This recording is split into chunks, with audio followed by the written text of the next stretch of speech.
Hey, what's up, Blazer fans? Welcome to We Have a Take the What podcast. I am Tara Bowen Biggs, and I am joined, as always, by Rose Harding. Hello, Rose.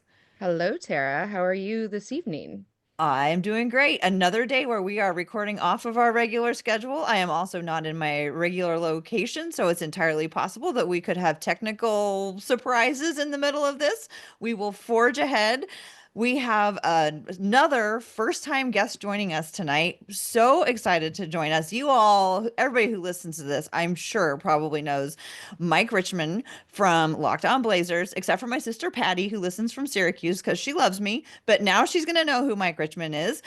We are so happy to have you for the first time. Welcome to the podcast. Thanks for having me. Hi, Patty. Hi, Rose. Hi, Tara. I'm super excited to be here. I'm glad this worked out. So, since you are a first-time guest, we'll start with an icebreaker today. Again, last week we did an icebreaker. A lot of times we don't. You haven't been here before. We'll start with an icebreaker. It is tradition. So today I have an icebreaker coming to you straight out of my stomach, which is, what's your favorite arena food of all time? Oh, generically, probably chicken strips. I feel like that is a go-to. I recently attended a game with my 2-year-old, and she really wanted a cheeseburger, but she's 2 years old, so she did not eat very much of the cheeseburger. So I ate a great deal of it. So I will say a partially eaten cheeseburger is like is a two, but for me, I really crush a chicken strips. That's a go-to. I grew up in North Carolina, and they would have like barbecue and also a problematic large chain chicken restaurant. And I would often, as a child, get the problematic large chain chicken restaurant. But I think I would now have to go back and get a barbecue chicken sandwich or a barbecue pork barbecue sandwich and a lemonade when I go back to Carolina games in the spring. Very good. I also like a good North Carolina pulled pork sandwich. Tara, what about you? Well, me and your 2-year-old are on the same page. For years, my ritual going to the games was I had to go get a killer burger, peanut butter pickle bacon burger. They're just so good. I love those. I love those. I haven't been eating them lately, um, because I found the carts that are close to the Moda Center. So I've been going there before the games. But yeah, I would say a peanut butter pickle bacon burger is like top tier for me. How about you, Rose? Well, I'll say in in our arena, there was a time where they had bunk grilled cheese sandwiches. And so I really love a good grilled cheese sandwich because for like 10 years I was a vegetarian. And so you really appreciate the spectrum of quality of grilled cheese sandwiches, and bunk ones are really, really good. But in general, if I had to pick an all-time favorite like sports arena food, it's quite specifically when you walk into you go to Korea and you go walk into a professional baseball stadium for the KBO League. Like the streets are lined with vendors because you can just buy food on the street and take it into the stadium. And so it's like the fried chicken, the Korean fried chicken that you get, that you like walk in and little any auntie on the side of the road will sell it to you, and it's the most delicious fried chicken with the most delicious sauce you've ever tasted in your entire life. That's Oh it. my God, that sounds Yeah, that sounds good. incredible. Oh my gosh. Okay, I have two follow-up questions from this icebreaker. Do you guys remember the mini Ruby Jewel ice cream sandwiches? Oh Oh yeah. boy, do Those I. those were the best. I was crushed when they took them away. Yeah, I mean, because of what my situation is, I just don't I don't eat the arena food ever because I just have the media meals. But I will say, like, media used to have ice cream sandwiches. There used to be you'd be able to go back to the media room at halftime and get an ice cream sandwich, and it ain't like that anymore.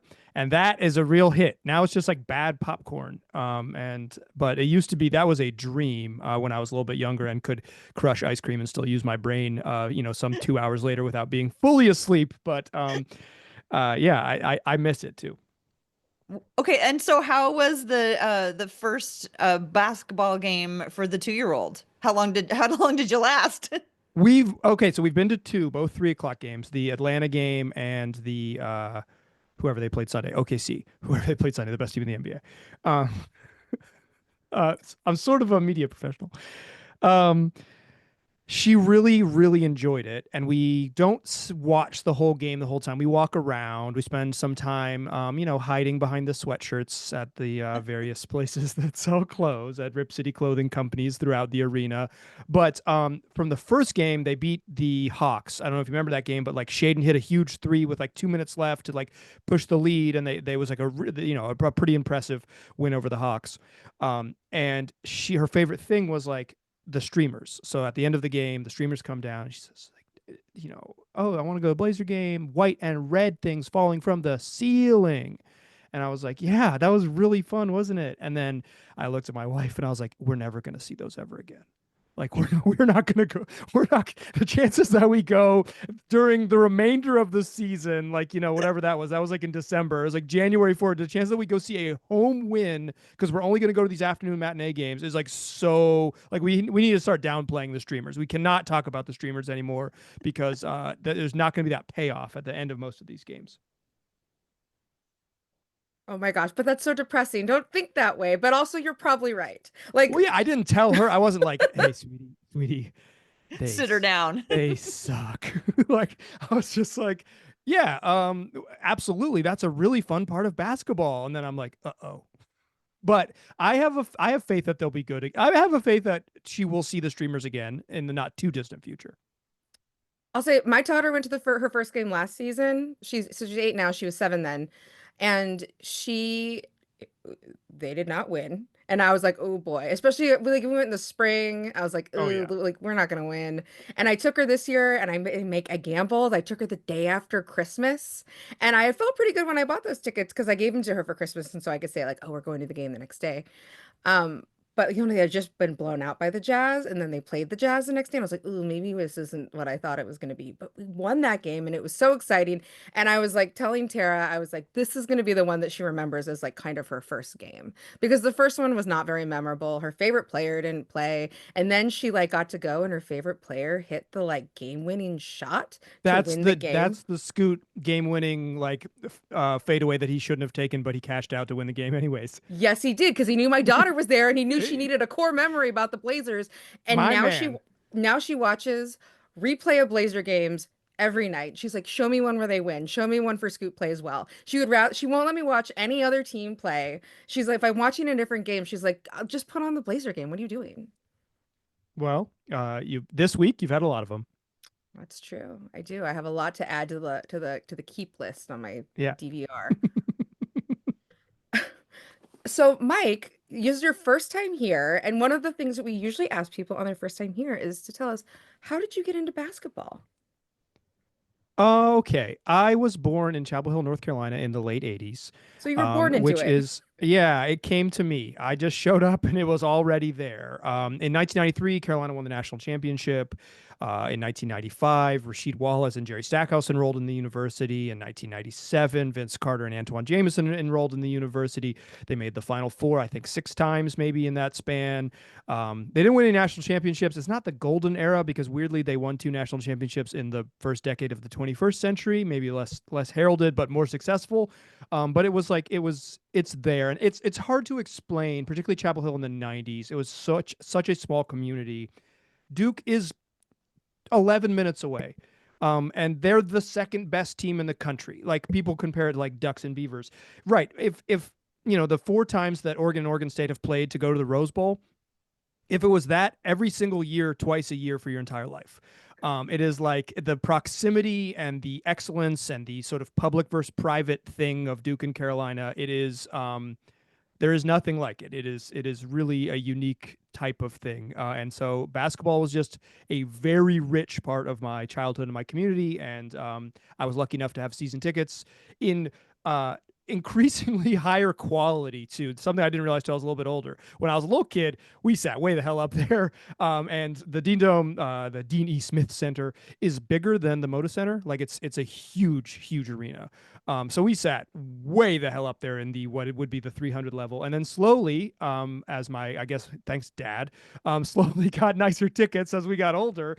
I got to sit closer and closer, and they're my formative memories, my most cherished basketball memories, and then it became a thing that I wanted to do forever. That's amazing. Did you do you remember your first favorite player? My first like truly favorite player was probably Ed Cota, Oh. who was the point guard. This is like so corny. He was like the pass first point guard on the Vince Carter, Antoine Jameson teams. And so he was the guy who threw lobs to Vince Carter. And I was a dork. Vince Carter is throwing down the craziest dunks of all time. Antoine Jameson was the most dominant college basketball player in the country in 1998. And I liked the point guard because I am the way I am.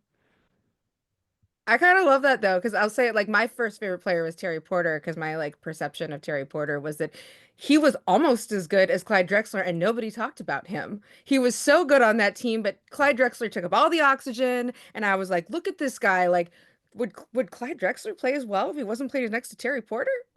Not in Little Rose's opinion. Ahead of his time. Terry Porter was ahead of his time.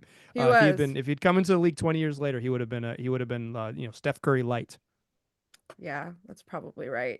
Um, So you started out in North Carolina. How did you get into covering professional basketball? Like, was that just like the natural evolution, or did you choose that?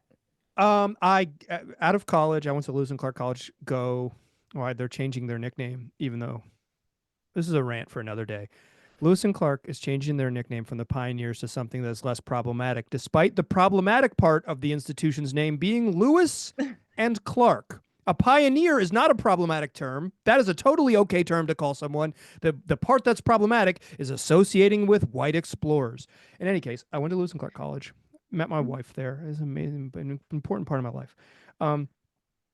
They're screwing up now, 15 years later or whatever, 20 years later. But I had an internship with Oregon Live covering high school sports out of college. So I like started working in media right away as a 21-year-old, 22-year-old. And I just hung around for long enough such that the media world started to begin its early erosions. And then there was opportunities for me. And when there were opportunities, I said, I can cover the Blazers, give me a chance. And eventually the right people heard that and gave me a chance. And during the 2014 playoff run, so that's the Dame 0.9 seconds shot playoff run, I was the seventh guy on the beat because back then the newspaper would travel a whole bunch of people and they said, we need a seventh guy to go. And I was like, that's definitely your boy. And so I got to go and, go to travel on the road and go to the playoff games in San Antonio and Houston. And it was amazing. And then I covered the team for 4 or 5 seasons after that as a beat writer working with Joe Freeman. That's like pretty amazing to think about a time where there was 7 guys on that beat, there's considering what, there's like 7 people at the paper. right? And I was like, now it's like the state of like, local journalism, local regional journalism is like, it's like almost non-existent in some cases or outsourced. So I just Yeah. love that there was this like a time where like when I look at you, I'm like, we're about the same age. And you were like, there was a time where you were the 7th guy on the beat because the Blazers were that important to this community. It was a better time. Like, it was better when local local news organizations had money and they could say, just book a ticket. We'll figure it out later. Just get yourself to San Antonio. We need you there. It was better for everyone. It was better for fans. Better for fans. It's worse for fans now with less people on the ground. When the newspaper had 7, life was better. Yeah. Were you in San Antonio during that playoff run where they found the snake in the I locker? was there for the steak. Yeah, I was there for the steak. So San Antonio that arena it's like in the suburbs. It's out a ways. It's outside of downtown. And it hosts the rodeo. Like they take the literal rodeo road trip because the rodeo comes to San Antonio, like it comes to the arena. So like when you're there sometimes it smells like a rodeo. There's like hay and it has a little bit of a horse funk to it. So the fact that there was like also a snake was just like, yeah, of course there's a snake here. Like of course there's a snake. So anything could happen in this place. It's one of the most confusing arenas to navigate and the whole circuit. Like nothing about that was surprising to anyone who's ever been there before. I was like, yeah, snakes, and now you're lost in the bowels of this arena and you're going to get thrashed by an all-time great team. Yeah, let's do it. Isn't that also the arena with the bat? Yeah, where they that's where like Manu caught like Ginobili they hit the caught. bat. Yeah, they got animals, Rose. It's a place. It's a place where animals are. I don't know why, but like, so I'll say I have not really been to Texas. I mean, I've been through the airports and stuff, but that doesn't count. I didn't really think about the fact that the rodeo would go indoors. Like, I just assumed that they would do them outdoors. What's Yeah, wrong with outdoors? it might be both, from what I understand, because it's in a very big complex. But a Okay. portion of it is certainly inside because there's like hay inside of what was then known as AT&T Center, and I don't know what it's called now. I'm pretty Well, sure they do rodeos at the Moda. Don't they have at least one that comes in? that makes sense, but like we're not rodeo people, and like like it's Oregon climate. Like it's always dry in Texas. Just put them outside where they belong. Give them the fresh air. When you see it on TV, when I'm channel surfing past it real quick, I swear it looks like they're outdoors, but maybe I'm wrong. Well, it's hard to think that there was anything that topped a snake in a locker room. Do you have other memories from, when you were actively covering the team, traveling with them, that stick with you? Um, I have some not family friendly ones that I'm not going to share. Um, that are Intriguing.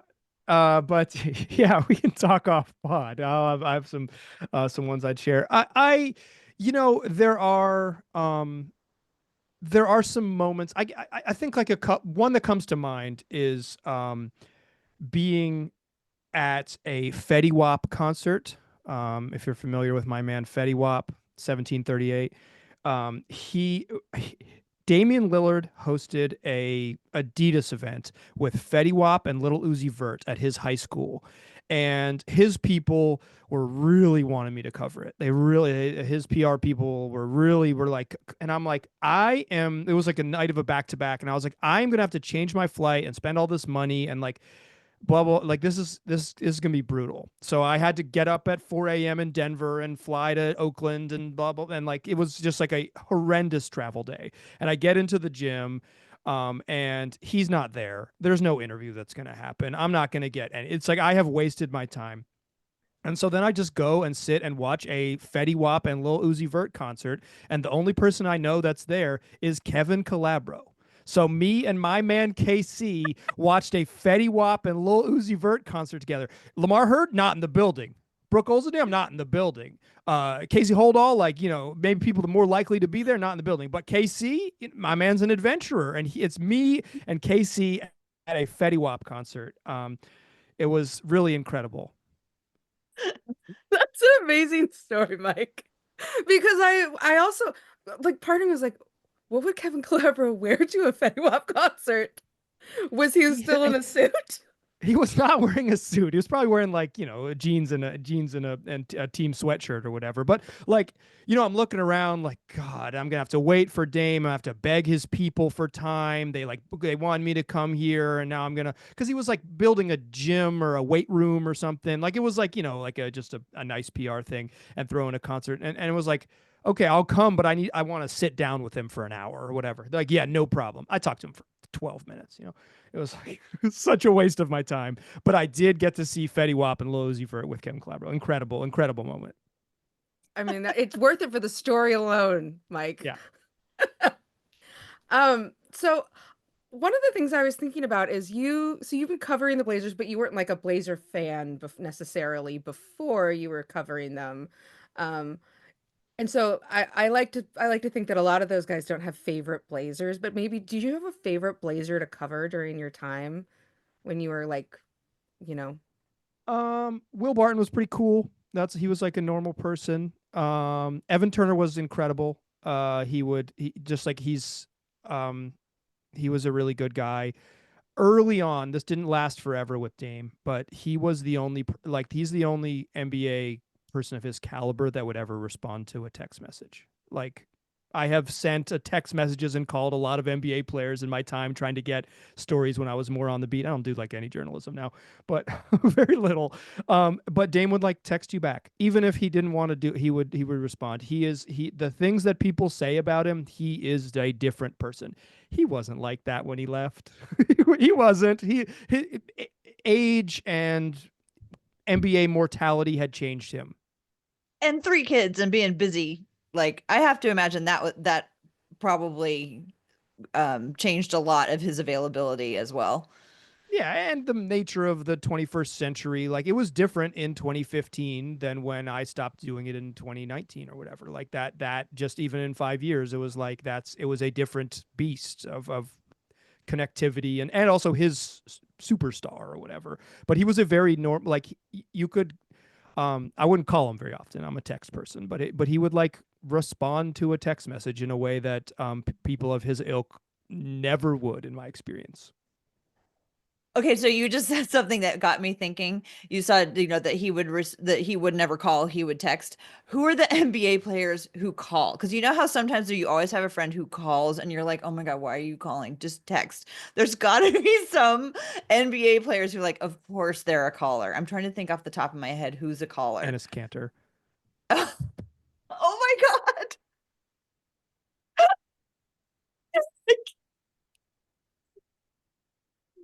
Of I course he happened to did. be on his Wikipedia page today for reasons I won't go into. And there was a line about how he's waiting until 2028 and he can run for office because he will have been an American for citizen for 7 years at that point, and he'll be eligible to run. And I was like, why did I click through to read this? But of Uh, course, he's a telephone guy. yeah, I've never talked to him on the phone. He just gives me the vibe. It was a guy He who seems you'd like he text and would he'd be. immediately call you, and you'd be like, I don't want to do this. I don't want to talk to you like Just this. text. Yeah. Oh, Maybe Chris came in because he probably doesn't. He has like he doesn't have he has T9 or whatever. He doesn't want to write out all those words, so he's just like, I'll call you. Hold on. wasn't there a player actually not that long ago he only had a flip phone? I feel Was like that Ed there Davis? it might have been No, Ed it was Davis had like 4 phones. Oh, there he was some did. For some reason, I thought he didn't have a phone. there was somebody who had he probably like he kept him really secret though. He didn't want people to know Yeah. he had him. But like no, there was somebody I remember who had like a flip phone and like and people used to like clown on him because he had a flip phone and he's like, why do I want people to text me? Yeah, I respect that. You got there's a lot of people pulling you in a lot of different directions in that world. Yeah. That's very interesting to think about just like even since the time that you were covering the Blazers, like following them on the road, like the technology and the expectations have changed so much. And like the entire industry you came from transformed. There must be Yeah, like I think it would be weird now to go ask a guy for their phone number. Like back in the day, that'd be normal to be like, "Can I'm gonna call you or whatever. Here's my like right, put your number. Like, let me call you or whatever." It would be guys would be uncomfortable with it in a way they weren't in the past. They're like, "Can you just like DM me on Twitter or whatever?" And I'm like, "Sure." Who's an emailer? Yeah. Um, I bet you there's somebody too who just has it. Oh, let me give you my email. there was a story of a colleague of mine who they said they reached out to a player via email, and I was like, "How do you have their email?" for some reason I was like, how did you get their? How do you have their Damien.Lillard email? Yeah, at blazers.com. yeah. And I was like, they were saying it was like, well, I sent him this and this and an email, and I'm like, email? Like that person's 24. Like they don't have an email. I feel like it feels more personal to ask for somebody's email than their phone number. Like I would not want people to have my email address, despite the fact that my phone number, like, I've had for like 20 years. But if I was email, I mean, just you could guess it probably, but like, why would you email me? I No. could see Mo Harkless telling people to email him and then just never checking. I could see Mo Harkless telling people to just like message him on Instagram and maybe he'd get to you. Because I just imagine that some of these guys like Mo Harkless has like a zillion messages in his direct messages from like very beautiful women all over the world. And he's just like, maybe I'll look for Mike Richman. Nah. Um, well, that's super interesting. And I'm just really intrigued by the fact that you've been around for such a like I don't know, like a transformative time of like Blazer media because like I think it's changed a lot and now you're like a podcast guy. And I'm curious, like how did it feel making the transition to like podcast like because you just said you're like, oh, I don't do journalism anymore. I'm like, but you still obviously cover the Blazers and it's still a lot of work that you put in that is similar. Like I'm curious how that feels to make that transition. Um, uh, I think I was like I'm kind of a jabberer. What do kids call it? A yapper. I'm a pro yapper. So I was meant to do this. Like I was meant to just like kind of soliloquy about basketball in my basement.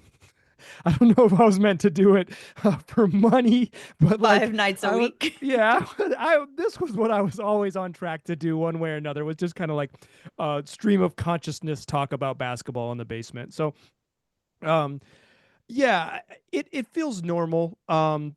Honestly, like I had a weird, I moved from the newspaper when we were just kind of doing multimedia stuff, but I had done some sort of video and photo things because I was a young person and they give young people cameras.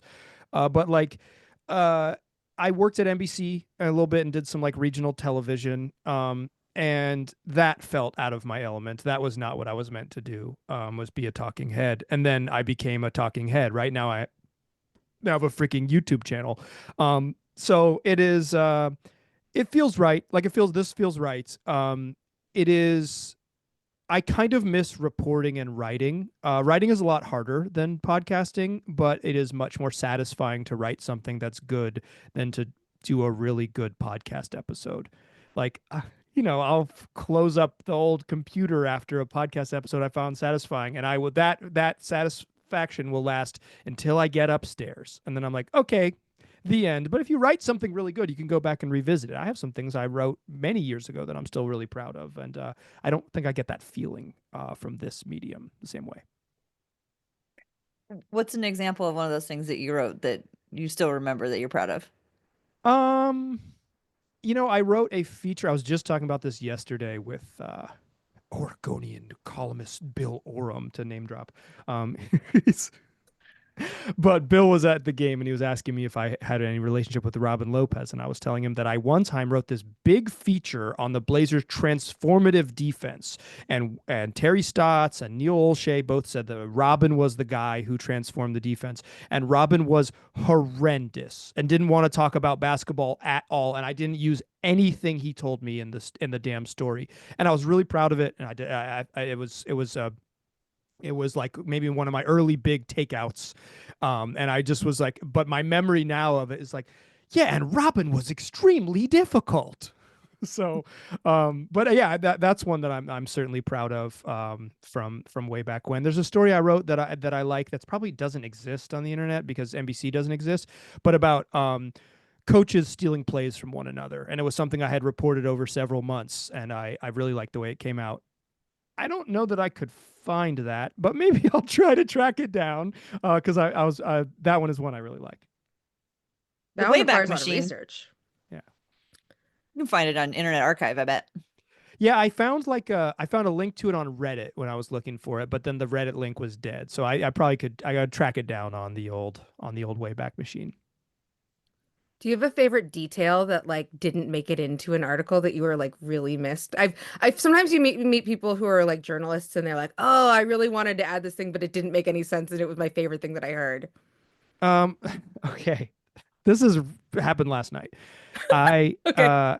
I I had asked the Blazers media people if Shaedon Sharpe had been invited to the dunk contest. I was like, did he have? Was there any traction there? And they were like, um, not that we're aware of, but you need to ask him. Like, well, this we're not gonna like we can't speak for it. You should ask him. So I was like, cool, I will. And so I went in to ask Shaedon. I was like, hey, were you in the dunk contest? And he's like, would you get invited to the dunk contest? And he goes, no, when is it? And I was like, my man. And I was like, he's like, it's in a couple weeks. I'm like, but they already announced it like yesterday or 2 days ago, whatever. That was on Tuesday night. So it was like they announced it. Shams reported it maybe on Friday, and it was reported again and like confirmed on Monday by some other folks. Um, and I was like, yeah, it like that list came out, and he's like, who's in it? And I was like, how are you like this?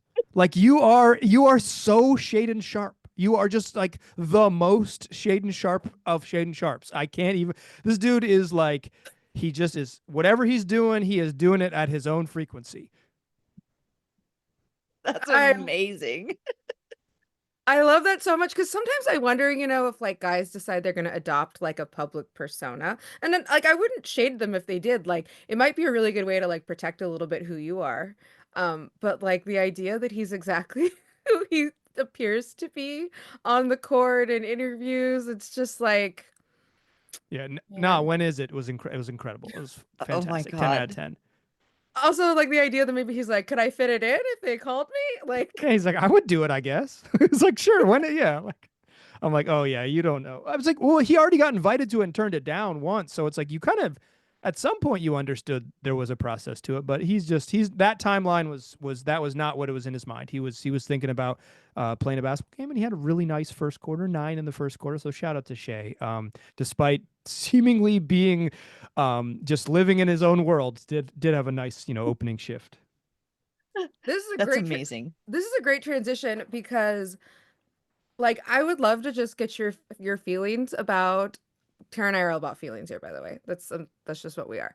Like your feelings about like what's going on with the team. I say like Tara sent me your podcast, your latest podcast, or maybe it was your I don't know if it was your A couple latest days one, ago. a couple days ago, yesterday, and she's like, you have to listen to this. And I Homework. listened to it and I was like, oh my God, Mike's in my head. Like he's like listening to my thoughts because I had told Tara on I think the podcast with Connor was I was like, I feel like the coach and the front office are not in alignment because the words that are coming out of here don't match what we see. And it's not because they're stupid, because everybody's like, what? Don't they understand odds? What's going on? And I'm like, I don't think they're stupid. I just don't think that they're in agreement about what to do.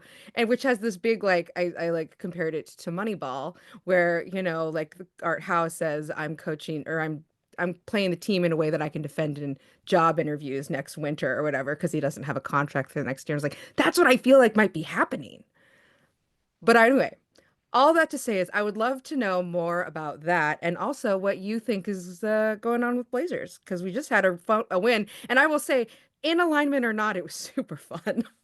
That's yeah, I would say like the Friday win over Charlotte, I think people were fretting. And then they come back and kind of thrash the Bucks, and everyone's like, nah, this is fun. Like, wait, this is fun. And that was fun. They played well in that game. It's hard to fault them. But also, like, they basically played 7.5 guys in that game.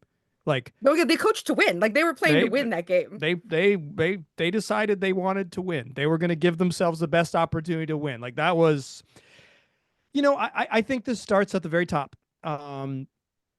The Blazers ownership chose not to fire Chauncey Billups. Chauncey Billups decided not to walk away, and they bring him back in a lame duck situation. It's very rare in the NBA. It is very rare in the NBA to have a lame duck situation. Dudes get fired. That's what happens in the league. Is coaches lose their jobs. You can't change the players. You can change the coach. So there just are so few times when a guy comes back and knows he's a goner. And Chauncey knows he's a goner. It's a weird and bad situation that they created for themselves. They didn't have to do this. This is actually the value of ownership is swift and decisive action in ways that seem very obvious, right? It's like, okay, yeah, we have to pay him, but there is opportunity cost down the line. Do you think we could be in a better spot 3 years from now and recoup some of the money that we had to pay Chauncey Billups? Yes. Okay. Yes. It's just like everything can't be about the bottom line. It has to be some decision making that thinks about the basketball team holistically, and they didn't do that, and they put themselves in a weird spot. And so Chauncey Billups, like you said, Rose, he's Art Howe in this thing. He doesn't have Scott Hadberg playing first base or whatever, but he is like,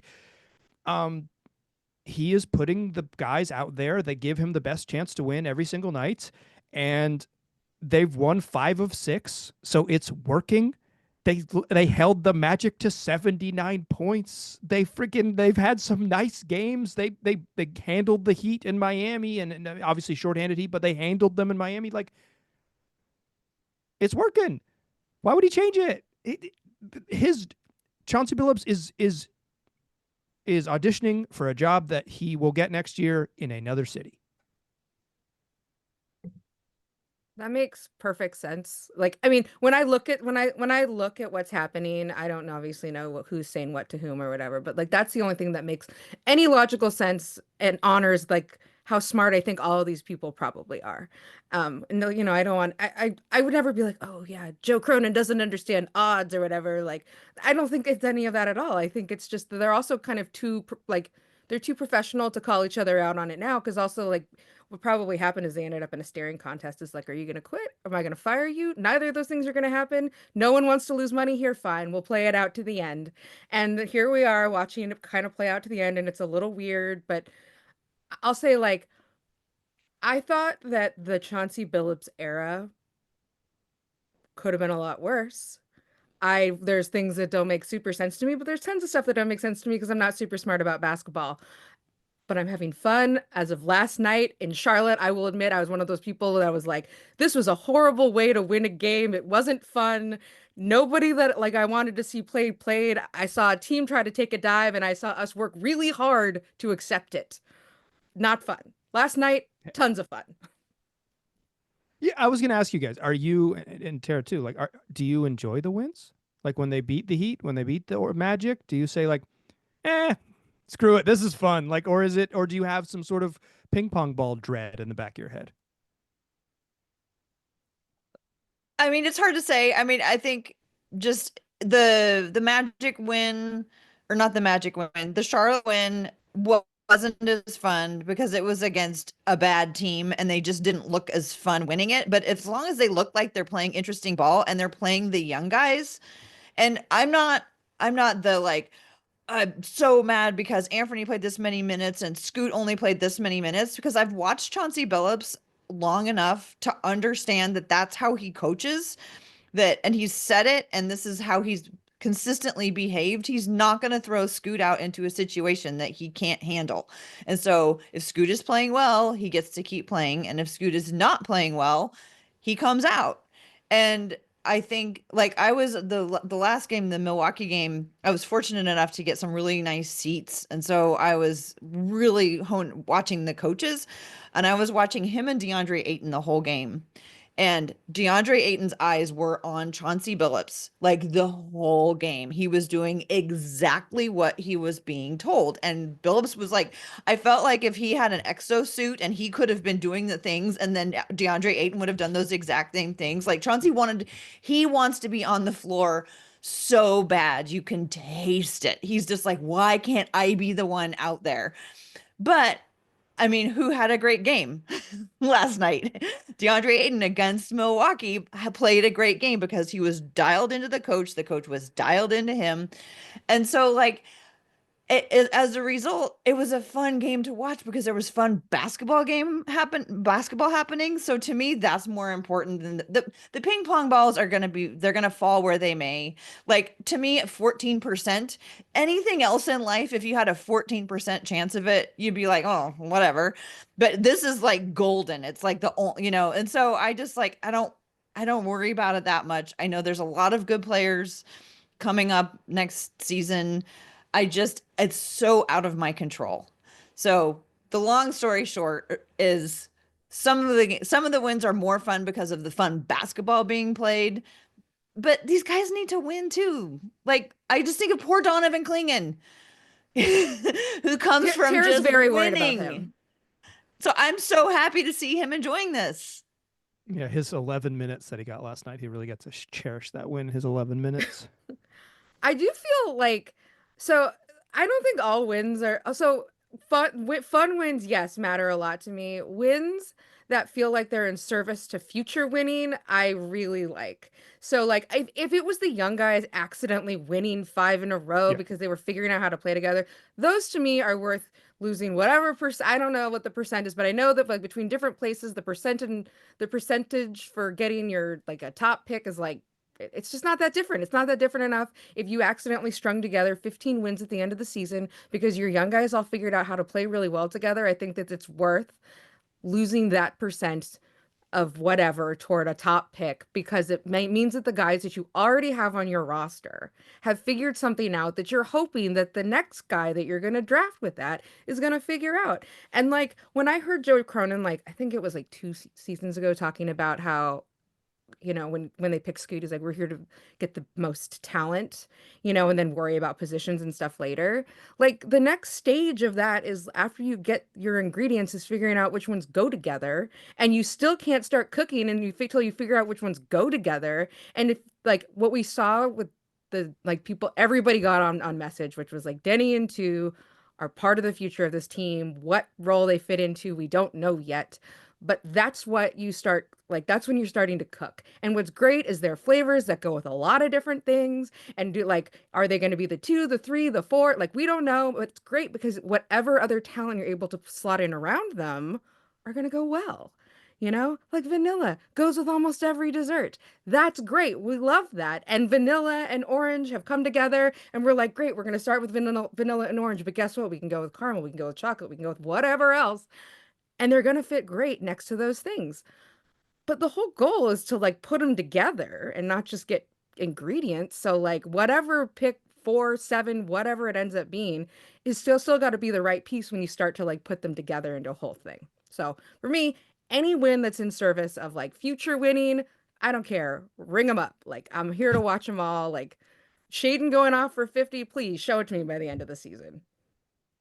Yeah, I think the frustrating part about last week was that they were winning with the vets. Like I think that's it. It's just like Jeremy Grant and Anthony Simons leading the team in shot attempts, and it's like, are these dudes going to be on the team in two? Like what It's I think that is a normal frustration to have. But I agree. Like if they're winning because Scoot Henderson has a massive night, I don't think you can whine about. I mean, you can whine about whatever. That's the beauty of fandom. But I think it doesn't.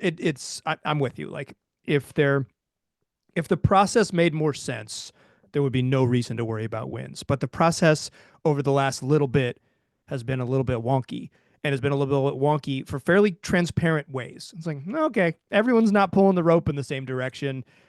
Why? Why? And I think that's the frustrating part. I have a question for you, Mike. How often does Cronin travel with the team and attend away games?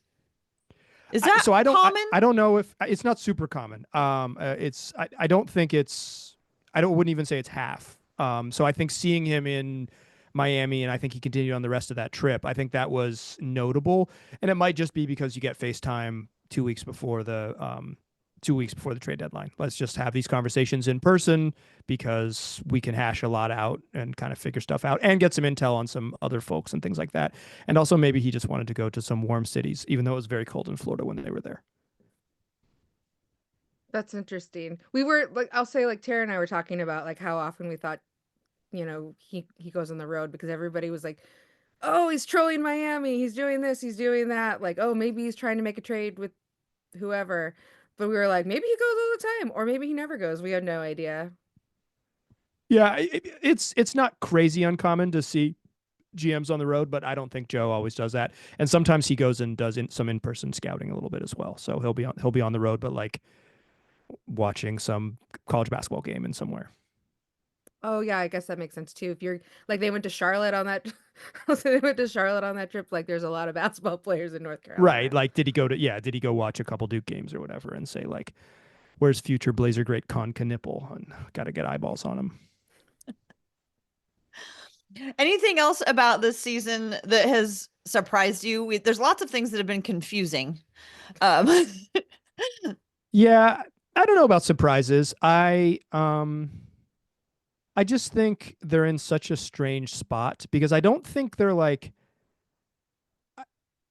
This is maybe a take that should be saved for the end of a podcast like this, but I kind of think they're building from the middle, which is a very confusing thing to do. Like they do, like Tumani and Denny are like important players on. They'll be useful players on a good team, but it is very odd to build the team from like let's find competent role players, and now we'll just mash on a star on top of it, and it's like it might work fine, right? Because those dudes are good and they'll probably play with everybody.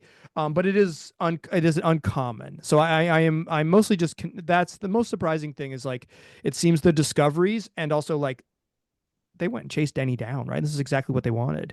The whole process seems very odd to me. It's all very confusing. I have no idea what they're doing. I think that's my biggest complaint is I feel like I spend a lot of brain power thinking about them each and every week, and then like I will get to Thursday night to record my final show of the week and be like, God, I don't know anything. Like I haven't learned anything. I don't feel any smarter for it. I haven't seen I just like haven't put the dots together in a way that sometimes it's obvious. Like here's what they're doing and it might not work, but I don't even really know what they're doing. Well, but at least it's not your fault. Amen. You're doing your best 5 nights a week, for God's sakes. And for that, we are so thankful. I was thinking Yeah, about building from the middle. Like maybe the analogy here is that it's like an outside straight draw, right? So you have like these middle pieces that can kind of like that are flexible, where you can like kind of draw for either end of the straight. And how do you bet that?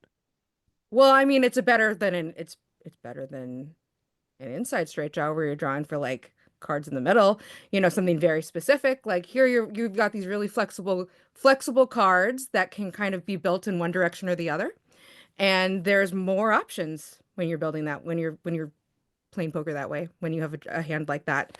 So, you can like build from one side, build from the other. These guys are considered very flexible players. They could probably I mean, Denny could probably play 1 through 5. I don't know if I recommend it, but like he probably could. You wouldn't want that, but like, Right. these guys in theory could be anywhere between 2 and 4, and you'd probably be pretty happy with it. And so depending on the other guys that you're able to put together around them, that flexibility is sort of nice. So it is a weird way to do it, but it's not the worst hand in poker.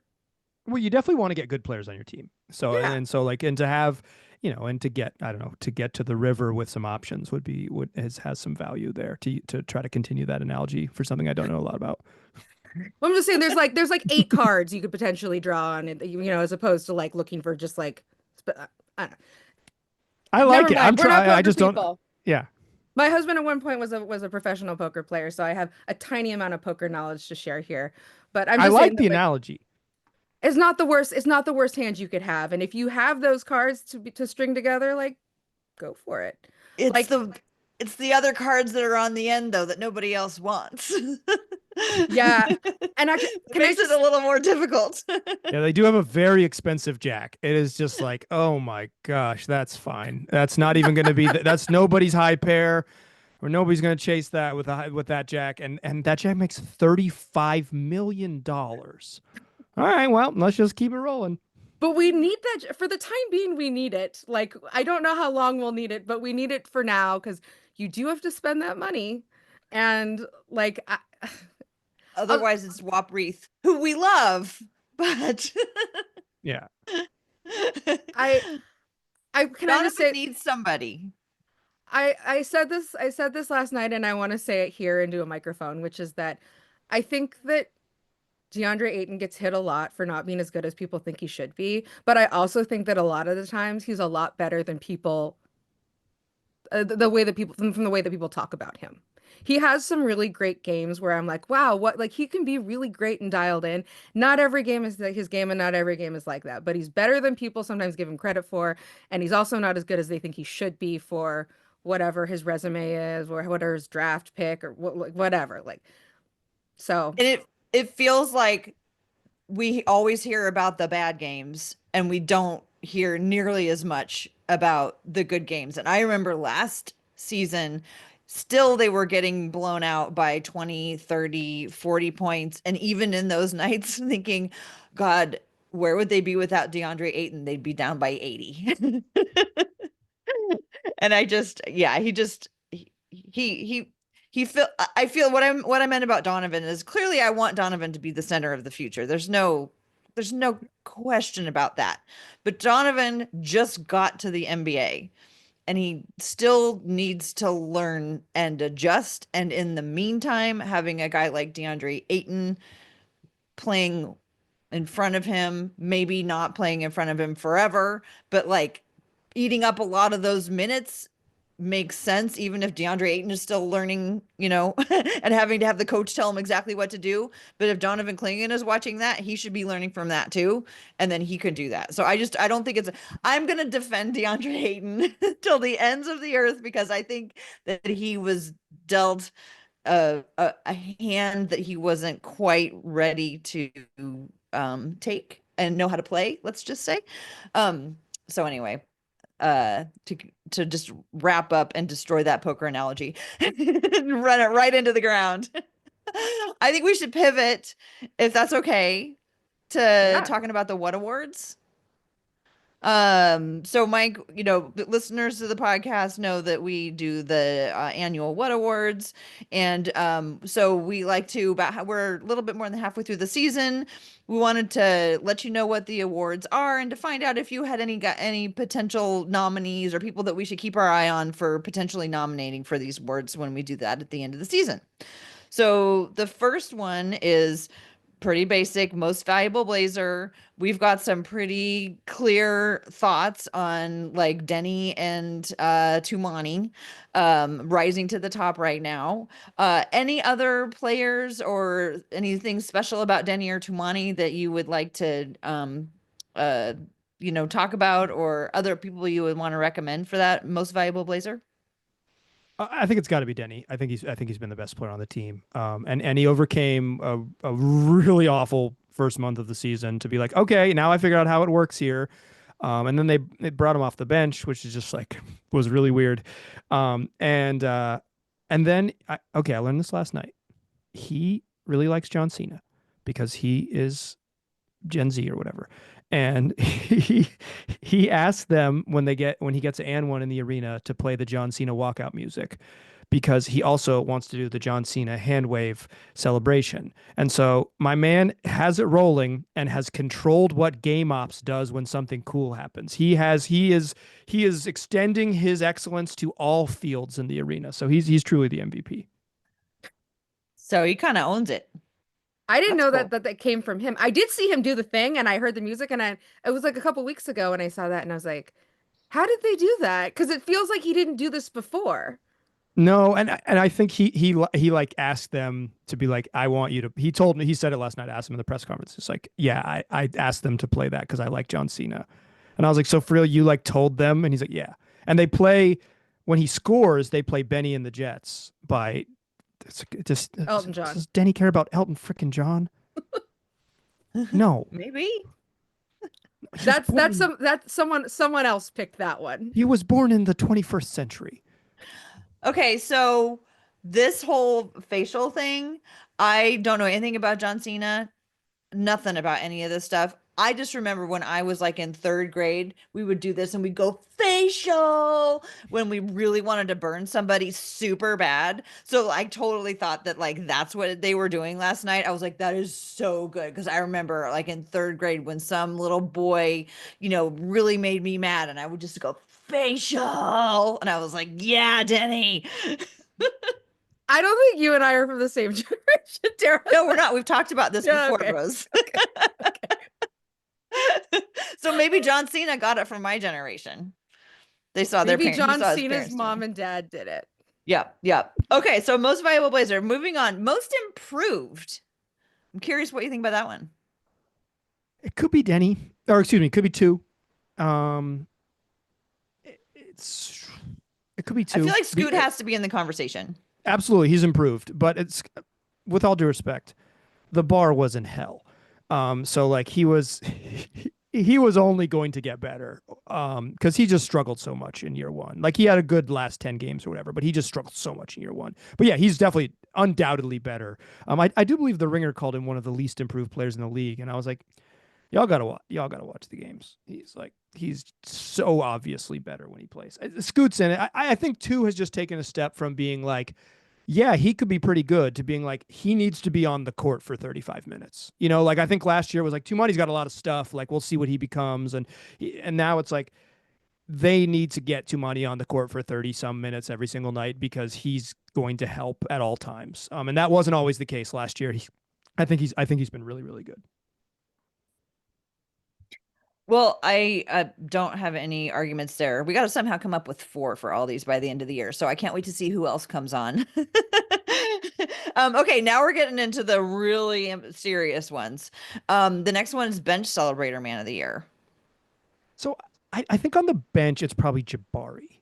I think he is the most consistent bench celebrator. But nobody celebrates their teammates more on the team than Sterling Scoot Henderson. Scoot will throw a lob. He'll jump with the dude who throws a lob. If someone else throws a lob, Scoot will jump with whoever threw the lob. Like, he loves it. He celebrates. He roars after other dunks. Like, he is what Nazir Little once called a gasser. He will gas you up. And I like that a lot about Scoot Henderson, because he has a lot of reasons to not have positive vibes around this team. He has some reasons to be like, hey, why don't I play more? I should play more. I was the third overall pick in the draft. Remember? But he doesn't do that. He doesn't do that. If he does that, he does it behind the scenes. He has incredibly positive vibes, and particularly as a coworker. And I really appreciate that about my man Sterling. That would be awesome to have a coworker like that. I need a gasser at work. So the next one is it's Blazer Legend, and this is really our Josh Hart Memorial Award. It's for somebody who used to be a Blazer, who did something cool that like benefited the team somehow. And these ones are kind of deep cuts. I don't know if you have any thoughts on that one. Yusuf Nurkic. This is a true hater award. You know what Yusuf Nurkic did? Got his face The punched Phoenix in. Suns. He torpedoed the Phoenix Suns, baby. He did it. He did it. He ruined a very good team. Not all on his own. They did it to themselves. But my man Nurk doesn't talk to the coach. Reportedly hasn't talked to the coach in 2 months. He got benched for Plum Dog Millionaire, another Blazer legend. It is. And the Suns are a mess, and they might have to blow the whole damn thing up. Like it is trending towards the Suns like imploding, or like hilariously trading for Jimmy Butler. So then you think, like, did Nurk destroy the Miami Heat? So yeah, Nurk is truly Blazers legend of the year. He is haters ball. Like Nurk was such a difficult person to work with that he may have slowly eroded several franchises at once. It's funny because we've talked about Nurkic for this award, but for a completely different reason, which was that he got in that fight against the Mavs, picked up a suspension, and picked up a suspension for two guys who then were not available when they played the Blazers. And then we won. So we were like, well, he did contribute maybe to a Blazer win this year on the court in his own way. Dude's I a think, legend. was he nominated last year too? Yeah, I think, for his interactions with Draymond Green. Oh yeah, that's right. Okay, I love both of those lines of thinking. Okay, two more. Best accessorizer. Thoughts on the walk-up outfits? Oh, the outfits. I was thinking like in game. I was like, I don't know. Bryce McGowan's wears sleeves, I guess. Or that way, I guess. The walk up. Denny wears big pants. Again, he was born in the 21st century. He loves a wide leg. Loves a barrel legged jean. DeAndre Ayton has kind of dresses like a G.I. Joe. Sometimes he dresses like one of the like ancillary characters from G.I. Joe, which I like. Yeah, I think those are my. And I like that Shaedon Sharpe is a comfy boy. I like that whenever he is not in the game, he is always wearing a matching sweatsuit. I like as a comfy boy myself, I like that Shaedon Sharpe is a comfy boy. That's not really an accessory, but that's a lifestyle. That's so funny. Also, an Anthony Simons fan. Well, and Chris Burkhart said the same thing about Matisse. He says Matisse always looks like a cozy boy. Yeah, Matisse dresses like he grew up in Seattle, Washington. Like, my man looks like he is like the second guitar in an indie band. It's like, oh, I love that dude. He's so cool. I wish they let him talk into the microphone. He has a real mystique about him. Go ahead, Rose. Oh, I was just gonna say that I appreciate that we have a bunch of guys that are all about the guys who are dressing down and just being comfy. Because for like a long time on this podcast, we kind of lamented how everybody was wearing like, sweatsuits. There were no hard pants. And then for a while, the only guy who wore hard pants was Malcolm Brogdon, and they were khakis. They were like Saturday at Costco khakis. And we were like, where is the fashion pants in this group? And here comes Denny rolling up in the Jinkos that every boy in my middle school wore in the 1990s. Maybe Malcolm Brogdon was ahead of things with those Costco pants. Okay, the last one. So this is the one that I was saying earlier. Like, God, I don't even know if this one should exist anymore. And it's the social media play of the year. This is us trying to recapture the thrill of I'm Trying Jennifer. And like, nobody's even on social anymore. Right. Like, maybe they're on Twitter. And if they are, So we're just not yeah, I don't even know. Have you seen anything interesting come through social? I have a Twitter account that I don't use, and I have a Instagram account that's like a burner account just to follow the Blazers, but I stopped keeping it up. I haven't followed all the new guys or whatever because I used to be like, well, let's see what happens, and it's like, but I haven't maintained it, so I have no idea. This is not my space. Um, I don't know. Yeah, and there is nothing wrong with that because I don't think there is much to know on that one. I think that we maybe should have retired that award when we brought back bench celebrator man of the year, because I think that this is the year maybe social media died. Yeah. Yeah. I mean, Mike, originally we weren't going to have bench celebrator man of the year because the year before it was so hard because everybody was so depressed and there Yep. was just nobody celebrating anything except for Scoot. And so we were like, let's not do that. And then despite the fact that even they were losing, this group has gelled in a way that they hadn't last year, and they're actually fun to watch on the bench. So that's why we brought that back. So yeah, RIP social media play of the season. We haven't, finalized that, but I don't know. It feels like it's on its way out. Okay, one last thing before we get to the takes, Mike. We have a playlist that we make for every season, and so we're wondering if you might have a song that you'd like to add to our 2025 playlist. Yeah, I do. So when I moved to Portland in 2006, they would do a couple things in the arena. And one of them was the George Foreman "Let's Grill, Let's Grill, Let's Grill 'em." And the other thing that they would do is play the Knight Rider theme. And me and my buddy who would go to the games were convinced that the Blazers scored on every trip down the floor with the Knight Rider theme. Jarrett Jack just cruising down. They're playing Knight Rider. Who are they playing Knight Rider for in 2006, right? Like, who is that for? Um, I guess like someone who's 45 in 2006 loves Knight Rider. They're so hyped for Jarrett Jack and Steve Blake to come down the floor and set up quality offensive possessions for Zach Randolph and Brandon Roy. But I loved the Knight Rider theme was really good vibes in the arena. So I'm adding the official Knight Rider theme from the original show, the intro music to Knight Rider to the playlist. That is a brilliant addition, and we will definitely add that to the playlist. I love it. It's really good. Also, I love the idea that you were just talking about Benny and the Jets and the Knight Rider theme. Like, who's picking this music? Yeah, there's been some complaints about how sometimes they'll have in the arena like just like music from yesteryear. It's like just like, really money pop songs, but like these people don't know who Stevie Nicks is. And my complaint is like they do because the tickets are expensive. Like the people who are there, they freaking love Stevie Nicks.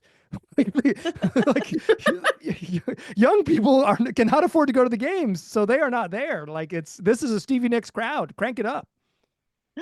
Okay, so I think it is so odd and distressing that their big theme song this year is Dream On. That just seems so disrespectful. Like, Dream On. Hi, guys. Welcome to Portland and Bang Trailblazers. Dream On. That's what they play in the arena during their intro, and it drives me nuts. It's a great song, Yeah, but there is they play those like various storm yeah. rain tropes at the beginning of games, which I don't understand. But I mean, I get it, right? Like I live here, but but I don't totally get it. And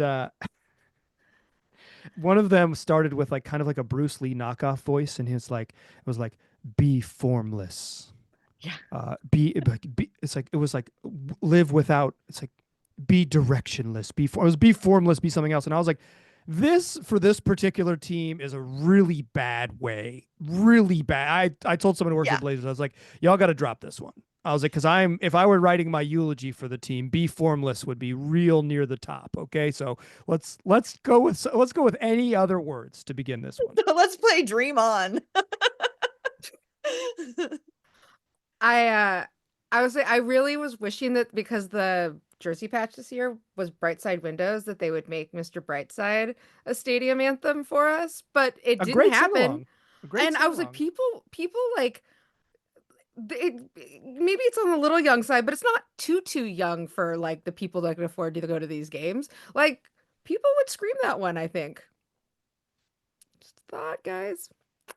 Yeah, Okay. I think it would be a heater. All right. It has come to that point in the podcast, my friends, where it's time to share your takes.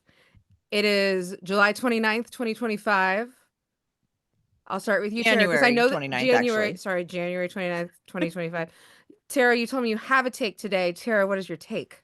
Okay, I'll make it quick because I know that we're looking at we're almost out of time. My take is so we've been talking about centers a lot, and another thing that Rose and I have been talking about previously this week was that players who choose basketball versus players who basketball chooses them.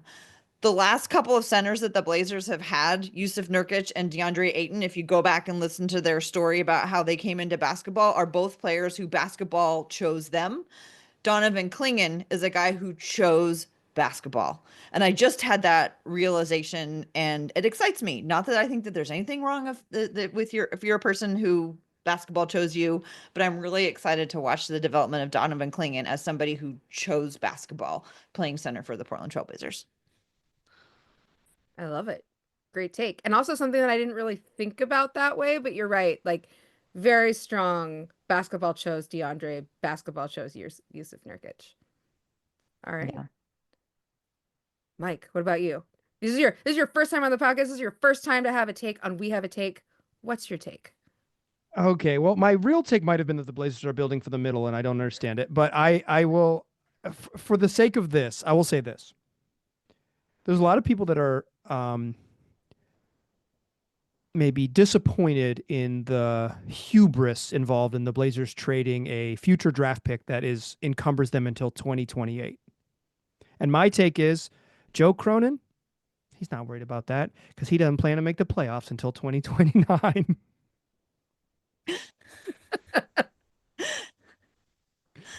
That's a real hater's is that the take. Chicago one? Yeah. So that's the Derrick Jones Jr. Larry Nance deal, the deal that brought them Larry Nance, and That's so they so funny. I was just thinking about that today. They Yeah. owe a pick to the Bulls, lottery protected through 2028, and the incredible hubris of Neil Olshey said, "This is a freaking playoff team. I don't need to put protections on this pick. You can have it for the end of time. Let's just get this done." And then like the team imploded immediately, and they have this like pick hanging over them that they owe. But if it gets to 2028 and they haven't made the playoffs, it becomes second round picks. And my hot take is that Joe Cronin has no intention to ever give the Bulls that draft pick. That's the take, everybody. And Tara and I were just talking about how we forget that the Bulls even exist half the time because they're like one of the great brands in the world, of the most forgettable basketball team imaginable. I believe they are the only team in the NBA to never change their logo. The Chicago Bulls logo has never changed. It is a iconic brand and one of the most forgettable collection of gentlemen that you could ever imagine. That dominated my childhood. Yeah. That wounded me deeply in the 90s. But I also forget about them, and then they come through, and I'm like, oh yeah, Vooch is still in this league. Hey, buddy. Rose, how about you? Okay, this is my take. This is going to be an unpopular take. I think every single player on the Blazers today is going to be on the Blazers in 3 weeks. Let's go! Okay, this is absolutely. I don't even think you need to explain it. It's pretty much explains itself. Here's the thing, though. I think that that's what's going to happen. I think that Terry and I have been talking like for weeks now about how trades just seem to be hard now. Everybody realizes trades are hard, and players that used to be considered assets are no longer assets because trades are too hard and it's too complicated to get it done. I will also say that I think that we've come to the point, like I had this hunch, this deep down feeling that if we wanted to get off one of those guys, we were going to have to give up Shaedon Sharpe to do it. And I don't think that they're ready to do that yet. So in that case, in the spirit of that, am I sad that I still have the vets on this team? A little bit, because they're playing 37 minutes sometimes, and that's kind of a bummer. But am I sad that I still have Shaedon Sharpe on this team? No, I am not sad that I still have Shaedon Sharpe on this team, because I think that if one of those guys is not on this team by the end of the season, it's because Shaedon Sharpe is also not on this team. No new friends. Come roast me. No new friends season. No, you don't have to learn anyone else. We're just preparing ourselves, really. we'll see what happens. Well, Mike, thank you so much for joining us tonight. This has been really fun. It was great to get to know you. I'm sure everybody who listens to our podcast already listens to yours, but just in case, or for my sister Patty, tell folks where they can hear your podcast. Patty, it's available on all audio platforms wherever you already are subscribed to We Have a Take. You can subscribe to Locked On Blazers, and it's also available on YouTube if you are one of those people that likes to do that. It's there 5 days a week. I make a lot of these, so it's I don't know, support the struggle or whatever. For him. No, I like doing it. I pretend that it's a labor of like real laborious or whatever, but like I like it. I'm so thankful that part of my life still involves thinking and talking about basketball, and that it's has become something that is somewhat of a useful side gig in my life.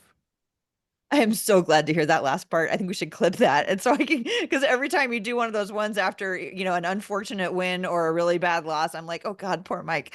But I'm glad to know that you're still fulfilled in him. Thank you, everybody, for listening. You can find us. I am at TCB Biggs. Rose is at Rose L. Harding. And you can find the podcast at We Have a Take. We are on Blue Sky, and we are also on YouTube. Thanks for listening, and go Blazers. You have to turn it off, Rose. I'm looking for the button. Okay. Where's the button?